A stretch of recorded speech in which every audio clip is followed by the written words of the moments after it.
Hello friends, welcome back to the new video. और आज की वीडियो में हम बात करने वाले हैं एल्गी के बारे में, थाइलोफाइटा। थाइलोफाइटा के बारे में पढ़ चुके थे, इसके इकोनॉमिक इंपॉर्टेंस बचे थे, तो उसके बारे में पढ़ने वाले हैं आज। तो चलिए शुरू करते हैं। Economic importance of algae.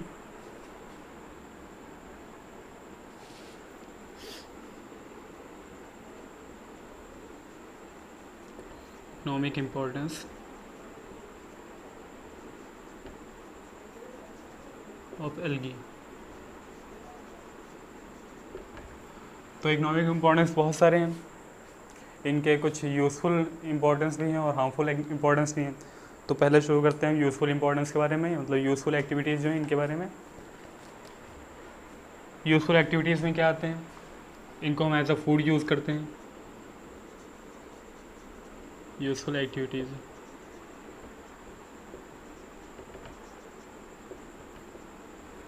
Activities में इनको हम क्या करते हैं, एज अ फूड यूज़ किया जाता है, एज अ फूड यूज़ करते हैं, इंडस्ट्री में यूज़ करते हैं और एग्रीकल्चर में इनका यूज़ किया जाता है। तो ये तीन मेन इंपॉर्टेंस हैं, एज अ फूड मतलब खाने में, इन इंडस्ट्री उद्योग में, बिजनेस में, और एग्रीकल्चर यानी कि कृषि में। ठीक है, तो पहला हम देखते हैं जो कि है as a food. First one is as a food.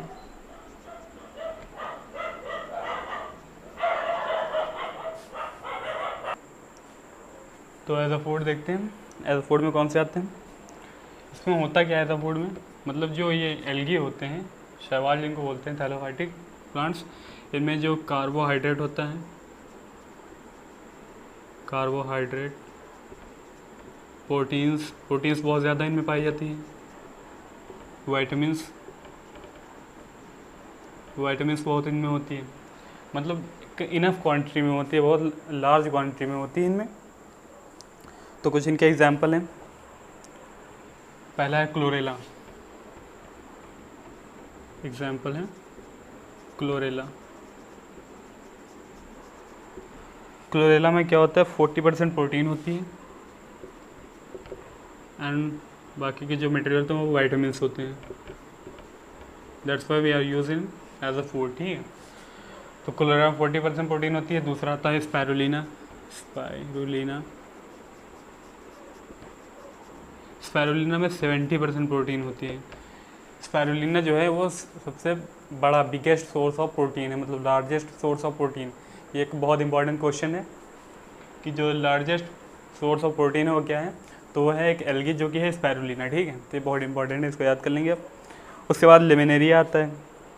Spirulina का एक और पॉइंट ये है कि इसको लोग स्पेस में यूज़ करते हैं, जो स्पेस ट्रैवलर्स होते हैं वो इसका यूज़ करते हैं, मतलब वो इनका एज अ फूड तो वो बहुत ज़्यादा ले नहीं जा सकते, तो स्पायरुलिना को ले जाते हैं अपने डाइट में यूज़ करने के लिए। इससे प्रोटीन बहुत ज़्यादा मिलती है। प्रोटीन क्या होती है, मसल्स बिल्डिंग में रिस्पॉन्सिबल होती है, तो इसका स्पायरुलिना को स्पेस ट्रैवलर्स यूज़ करते हैं। स्पेस ट्रैवलर्स यूज़ करते हैं स्पायरुलिना को, ठीक है, as a diet, as diet. उसके बाद जो एग्जांपल आता है लेमिनेरिया, ये स्पायरुलिना हो गया, उसके बाद लेमिनेरिया।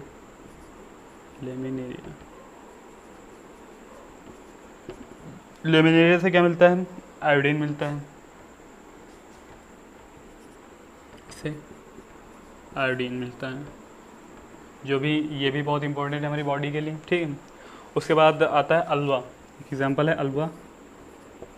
अलवा को क्या कहते हैं, इसको सी सैलड कहते हैं। सी सैलड मतलब समुद्री सलाद। इसको भी सैलड के रूप में एज अ सैलड यूज़ करते हैं। ठीक है, इसको। उसके बाद कुछ दूसरे एग्जांपल आते हैं जिनको जो डोमेस्टिक एनिमल होते हैं वो एज अ फूड यूज़ करते हैं, चारा जिसको कहते हैं, उसमें यूज़ किया जाता है। तो जो दूसरे एग्जांपल है वो है सारगासम,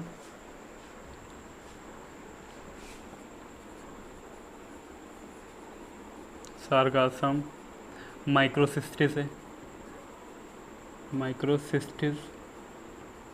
ठीक है। और आता है लेमिनेरिया। लेमिनेरिया भी इसमें आता है, लेमिनेरिया। तो इसको क्या, डोमेस्टिक एनिमल यूज़ के लिए।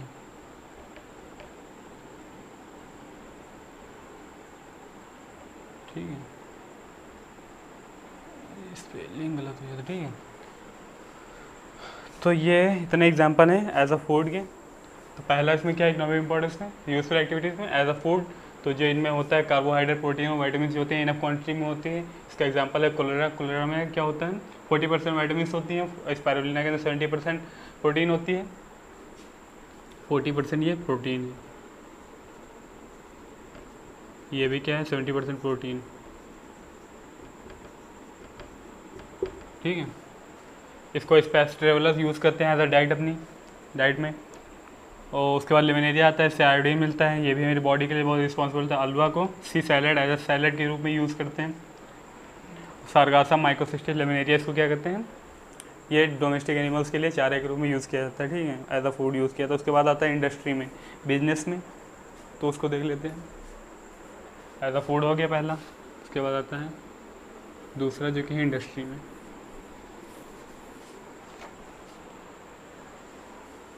इन इंडस्ट्री,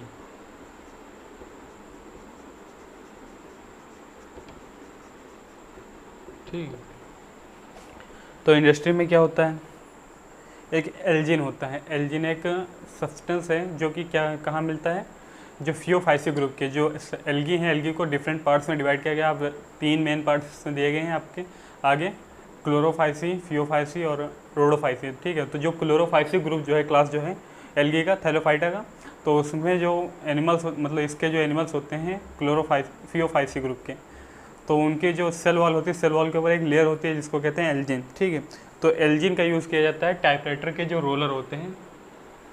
तो पहला क्या कहते हैं, एल्जिन, एल्जिन लिख लेते हैं। एल्जिन का यूज़ किया जाता है टाइपराइटर के रोलर में, इन टाइपराइटर्स रोलर, इन टाइपराइटर। ठीक है,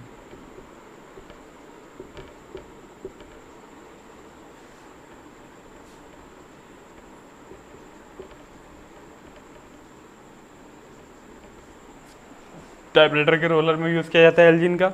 एल्जिन समझ के पहले एल्जिन क्या होता है, मतलब जो फियोफाइसी ग्रुप के जो ऑर्गेनिज्म होते हैं एल्गी, तो उनके जो सेल वाल होते हैं उसके ऊपर एक लेयर होती है, इसको एल्जिन कहते हैं। ठीक है, उसी एल्जिन से इसी एल्जिन से मतलब टाइपराइटर का जो रोलर होता है उससे बनाए जाते हैं। और फियोफाइसी ग्रुप के अंदर जो होते हैं वो कौन से होते हैं ऑर्गेनिज्म, उनका जो एग्जाम्पल है वो है एलेरिया। एलेरिया से एल्जिन यूज़ बनाया जाता है, और कैमिनेरिया, इन दोनों से क्या होता है, एल्जिन निकाला जाता है। एल्जिन से टाइपराइटर बनाया जाता है, जो वो होती हैं क्या बोलते हैं इसको, ब्लड क्लॉटिंग में इसका यूज़ किया जाता है, मतलब जो ऑपरेशन वगैरह में ब्लड क्लॉटिंग के लिए एल्जिन का यूज़ किया जाता है। ठीक है, और कुछ मूवीज़ जो होती हैं पिक्चर्स बनाने में उनका यूज़ किया जाता है। ठीक है, फायर प्रूफ, फायरलेस या कुछ बोलते हैं उनको, तो उसमें यूज़ किया जाता है, सिलिका नहीं। उसके बाद आता है इन, एक और इसका लिखते हैं, इन ऑपरेशन,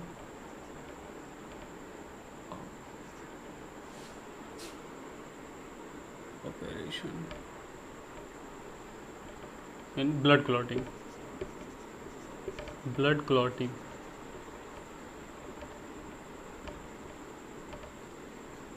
ब्लड क्लॉटिंग में इसका यूज़ किया था। ठीक है, एल्जिन का, ये एल्जिन मेन वर्ड है, और ये यू कहाँ से मिलता है, इनका एग्जांपल जो सोर्स होता है वो है क्या है, एलेरिया और है कैमिलेरिया। ये दो एल्गी हैं जो कि फियोफाइसी ग्रुप के हैं, फियोफाइसी ग्रुप के हैं। ठीक है, तो इनसे दोनों से एल्जिन निकाला जाता है, जो कि टाइपराइटर के रोलर्स को में यूज़ किया था, ब्लड क्लॉटिंग में यूज़ किया था। ठीक है, उसके बाद आता है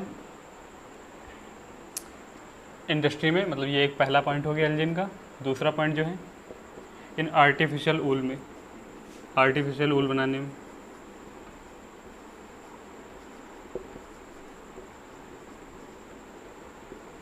ऊल बोलते हैं ऊन को। ठीक है, तो आर्टिफिशियल ऊल को बनाने में क्या आता है, ये कहाँ से मिलता है, सारगासम से, सारगासम। और कहाँ बनाया जाता है, जापान में बनाया जाता है। ठीक है, जापान में बनाया जाता है। तो ये हो गया आर्टिफिशियल ऊल में। फिर उसके बाद आता है अगार अगार।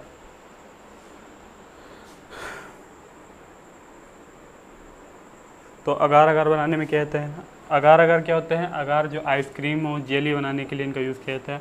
इसको बोलते हैं अगार। अगार कहाँ से मिलता है ये जिलेडियम और ग्रेसिलेरिया। जिलेडियम एंड ग्रेसिलेरिया नाम के जो एल्गी होते हैं उनसे मिलता है। और इसका यूज़ किस में किया जाता है? जेली बनाने में एंड आइसक्रीम बनाने में। ठीक है, तो ये हो गया। और एक चीज़ में और बनाया, इसका यूज़ किया जाता है, बहुत इंपॉर्टेंट है, प्लांट कल्चर में। प्लांट कल्चर बोलते हैं लैब्स में, जो जिसको हिंदी में बोलते हैं संवर्धन। कल्चर को संवर्धन बोलते हैं, मतलब एक लेबोरेटरी में इसको यूज़ किया जाता है। इसको इंग्लिश में प्लांट कल्चर बोलते हैं। प्लांट कल्चर में यूज़ किया था। ठीक है, तो ये हो गया इन इंडस्ट्री में। उसके बाद आता है इन एग्रीकल्चर, मतलब एल्गी इन एग्रीकल्चर। तो ये इंपॉर्टेंट है, इसको पढ़ लेंगे, नोट कर लेंगे। उसके बाद आता है इन एग्रीकल्चर, मतलब कृषि में इसका यूज़ कहाँ किया जाता है? तो कृषि में तो 2-3 एग्जाम्पल दिए हुए हैं, इसको देखते हैं। 2-3 नहीं, बस 2 ही एग्जाम्पल दिए हैं। तो एल्गी इन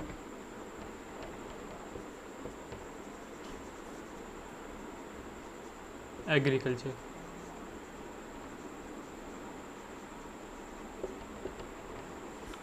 एग्रीकल्चर में तो इसके 2 एग्जांपल दें, एक नॉस्टॉक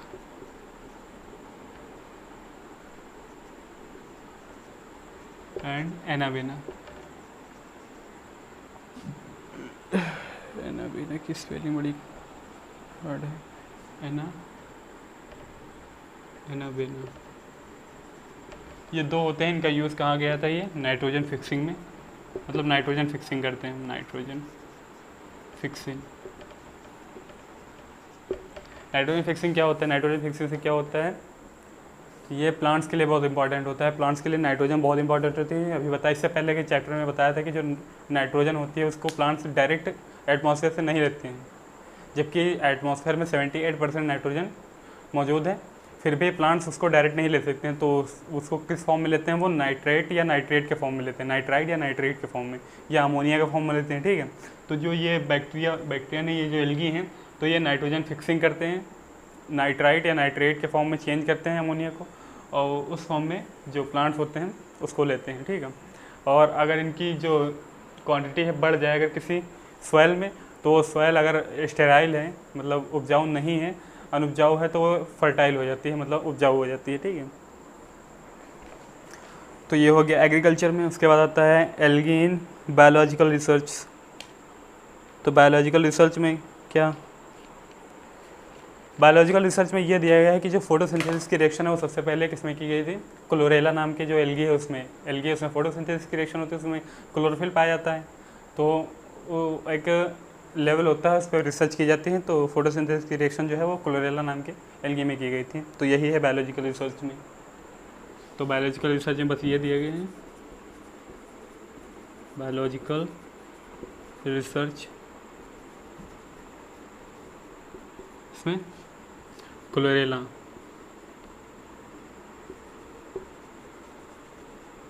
जो एल्गी हैं वो फोटोसिंथेसिस की रिएक्शन इस पे की गई थी, फोटोसिंथेसिस।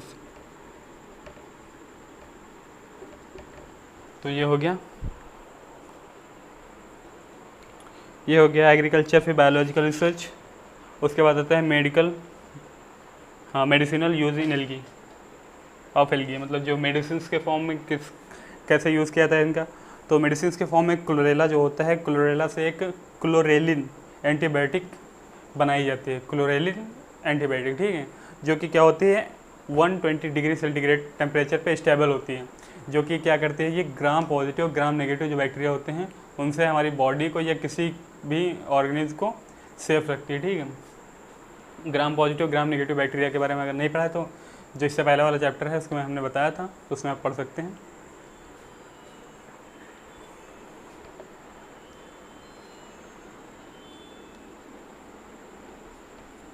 तो दूसरा जो था वो है medicinal use of algae, medicinal use of algae.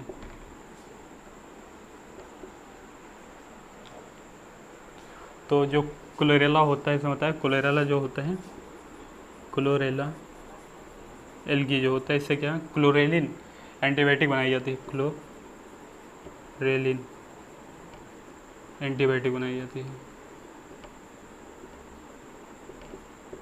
ठीक है, जो कि क्या होती है 120 डिग्री सेंटीग्रेड टेम्परेचर पे स्टेबल होती है।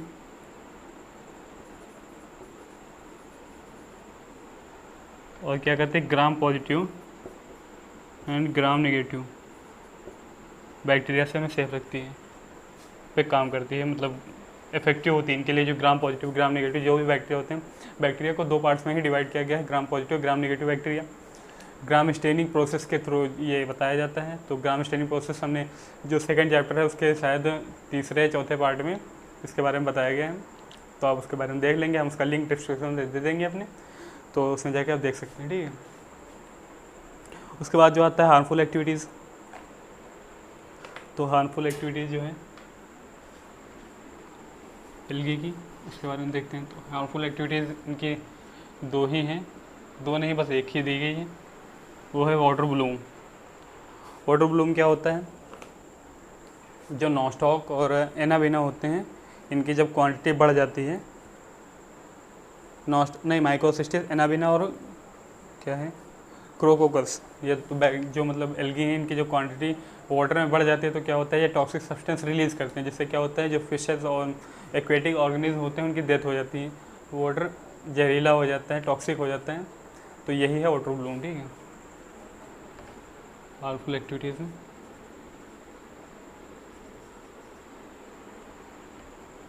वाटर ब्लूम,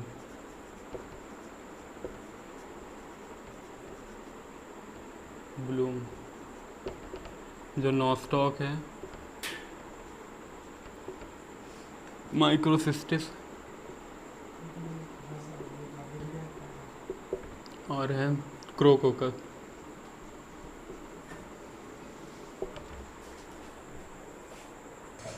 तो जो ये तीन एल्गी होते हैं, तो ये क्या करते हैं टॉक्सिक सब्सटेंस रिलीज करते हैं in water, release toxic substance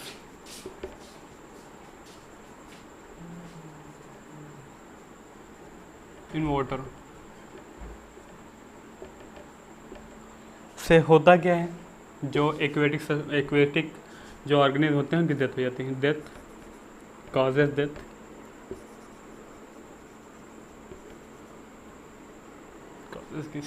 causes death of aquatic organism।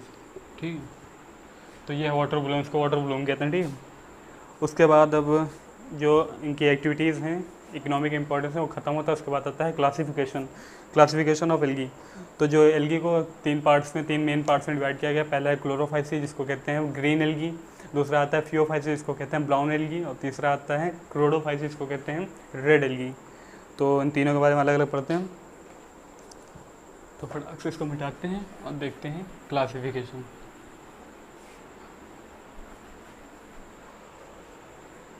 Classification of algae.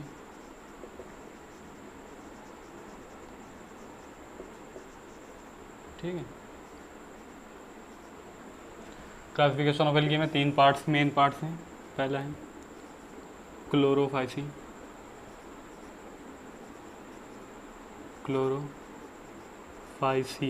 ठीक है। दूसरा है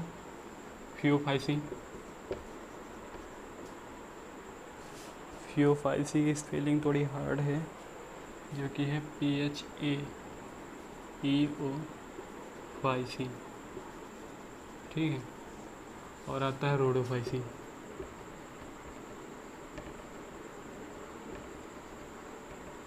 तो ये तीन है। इसको क्या कहते हैं, ग्रीन एल्गी, ब्राउन एल्गी,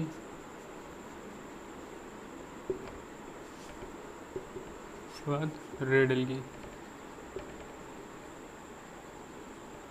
ठीक है, इनके मेन कैरेक्टर्स तो एक एक करके हम अलग अलग देखते हैं। ठीक है, तो जो क्लोरोफाइसी के बारे में पहले देखते हैं।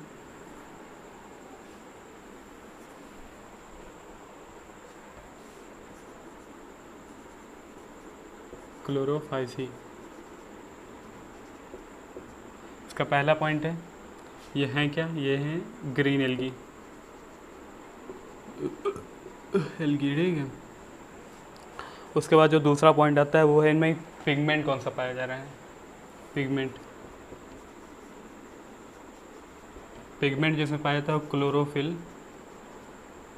क्लोरोफिल ए एंड बी, ठीक है। और हाँ बस 2 पाए जाते हैं, ठीक है। और उसके बाद आता है इसमें जो RFM होता है, RFM मतलब रिजर्व फूड मटेरियल, पता है आपको रिजर्व फूड मटेरियल क्या होता है। तो इसमें पाया जाता है as a form of starch के फॉर्म में पाया जाता है। और इनका हैबिटेट जो है, मतलब वासस्थान, तो ये फ्रेश वाटर में पाए जाते हैं। बताया था इससे पहले कि जो हैबिटेट होता है वो फ्रेश वाटर और सी वाटर, हॉट वाटर, ये 3 पार्ट्स होते हैं, 3-4 पार्ट्स। तो उनमें कुछ जो होते हैं फ्रेश वाटर होते हैं, जैसे वॉल्वॉक्स हैं, तो उनमें ये भी आते हैं।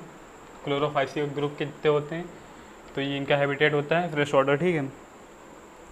उसके बाद जो नेक्स्ट पॉइंट है इनकी सेल वॉल जो होती है, सेल वॉल बनी होती है सेलुलोज की। सेल वॉल किसकी बनी होती है, सेलुलोज की। और उसके ऊपर लेयर होती है पेक्टोज की।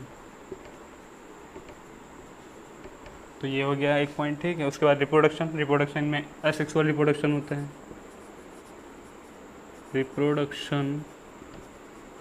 तो इसमें कौन सा होता है, एसेक्सुअल रिप्रोडक्शन,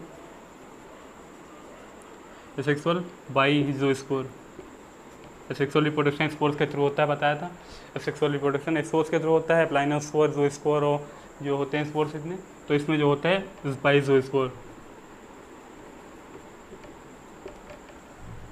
ठीक है। और सेक्सुअल रिप्रोडक्शन जो इसमें होता है, सेक्सुअल रिप्रोडक्शन वो होता है isogamous type, isogamy, anisogamy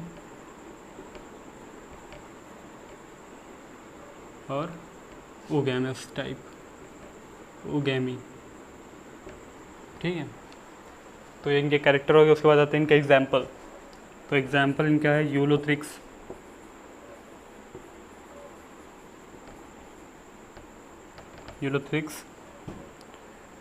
spirogyra,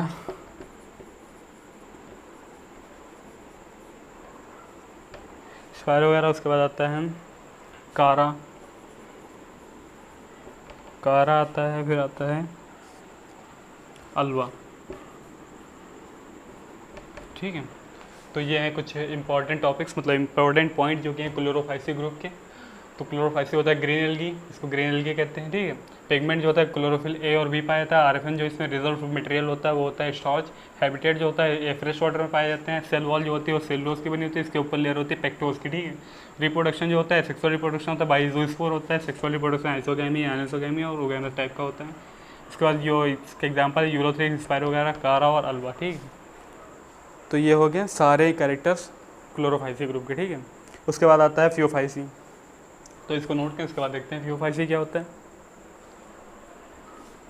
तो इनको सारे जो ये कैरेक्टर्स इनको लिखे दे रहे हैं, इसके क्लोरोफाइसी मिटा देते हैं, ठीक है। क्लोरोफिल ए पाया जाता है और बाकी सारा मिटा देते हैं, ठीक है। एग्जाम्पल भी इनके मिटा देते हैं, ये सब मिटा देते हैं, ठीक है। तो अब आते हैं कौन से, फियोफाइसी।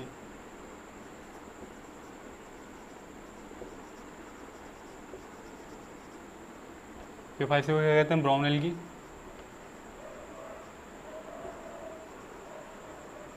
ठीक है। इसमें जो पिगमेंट पाया जाता है वो होता है AC होता है। और दूसरा जो होता है वो होता है फिकोजेंथिन,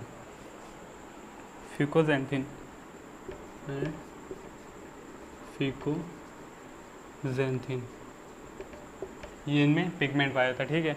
रिजर्व मटेरियल जो होता है मैनिटॉल लेमिनेरिन में होता है, मैनिटॉल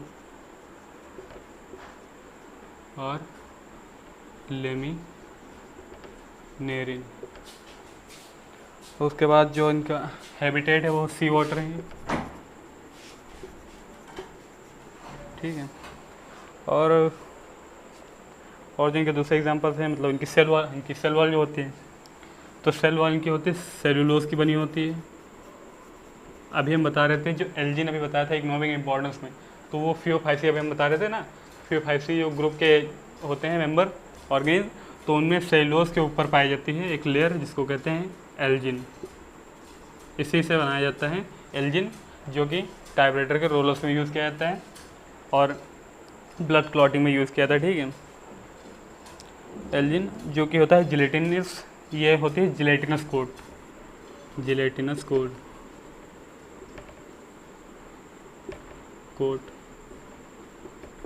ठीक है। उसके बाद आता है रिप्रोडक्शन। तो रिप्रोडक्शन इसमें भी उसी तरीके से होता है, ठीक है। रिप्रोडक्शन इसमें दिया नहीं है इसके बारे में, रिप्रोडक्शन इसका नहीं देखते हैं, ठीक है। एग्जाम्पल्स पे आते हैं डायरेक्ट।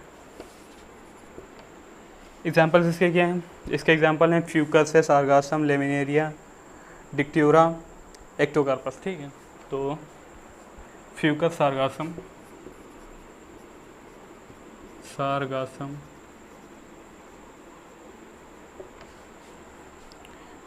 Laminaria, Ectocarpus.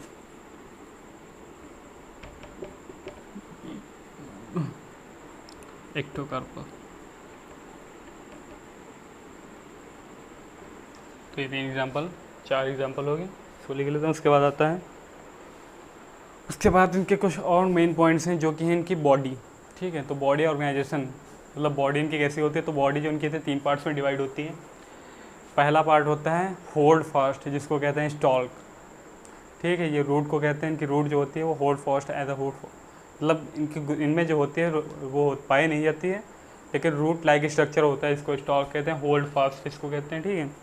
और दूसरा स्ट्रक्चर होता है जो स्टेम के टाइप का होता है, होता नहीं है ये इसमें, थैलोफाइटा ग्रुप के जितने भी हैं ग्रुप्स, इसमें कुछ भी नहीं पाया जाता है, लेकिन इनके अकॉर्डिंग कुछ लाइक इनके जैसा स्ट्रक्चर पाया जाता है, रूट, स्टेम और लीफ के जैसा स्ट्रक्चर पाया जाता है, जो कि होता है स्टेम के टाइप का होता है। दूसरा होता है फ्रॉन्ट स्ट्रक्चर, जो कि होता है as a leaf like structure होता है, फ्रॉन्ट कहते हैं, ठीक है। तो बॉडी इज डिवाइडेड लिख सकते हैं, body is divided into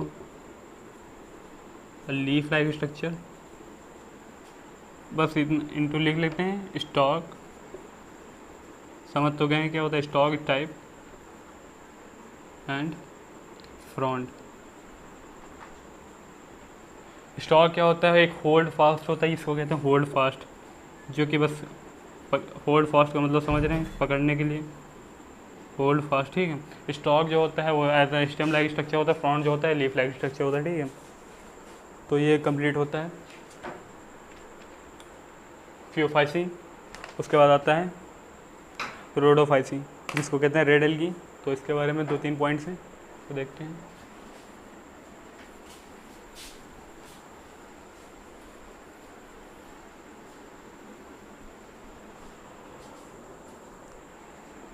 Rhodophyceae,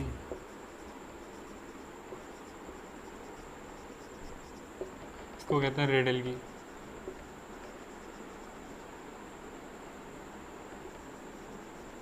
ठीक है। इनमें पिगमेंट कौन सा पाया था, पिगमेंट डायरेक्ट देखते हैं। पिगमेंट पाया था क्लोरोफिल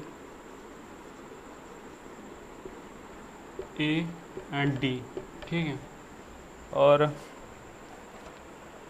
पिगमेंट ए और डी पाया जाता है। इनका जो ए और डी, एक और पाया जाता है phyco erythrin and phyco erythrin, ये 3 पिगमेंट, मतलब 4 पिगमेंट पाए जाते हैं, ए, डी और फाइको एरिथ्रिन, ठीक है। उसके बाद आता है इनका RFM। RFM क्या होता है इनमें, फ्लोरिडियन स्टार्च, ठीक है, फ्लोरिडियन स्टार्च, ये इनका RFM होता है। उसके बाद आता है इनका हैबिटेट, हैबिटेट ये सी वाटर में पाए जाते हैं, सी वाटर एल्गी, ठीक है। उसके बाद इनके एग्जाम्पल आते हैं, तो एग्जाम्पल इनका है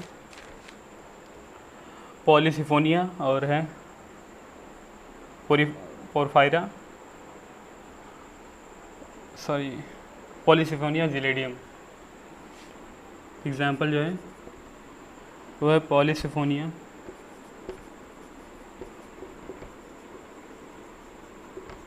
एंड जिलेडियम, ठीक है। तो ये कंप्लीट होता है क्लासिफिकेशन थैलोफाइटा का, और इसके साथ में पूरा थैलोफाइटा ग्रुप जो है वो ख़त्म होता है। उसके बाद आता है आपका ब्रायोफाइटा। तो ब्रायोफाइटा के बारे में हम नेक्स्ट वीडियो में पढ़ेंगे, तब तक नेक्स्ट वीडियो का वेट करें। काफ़ी वीडियो लंबा हो गया, ठीक है। नेक्स्ट वीडियो जल्दी अपलोड हो जाएगी, तब तक वेट करें।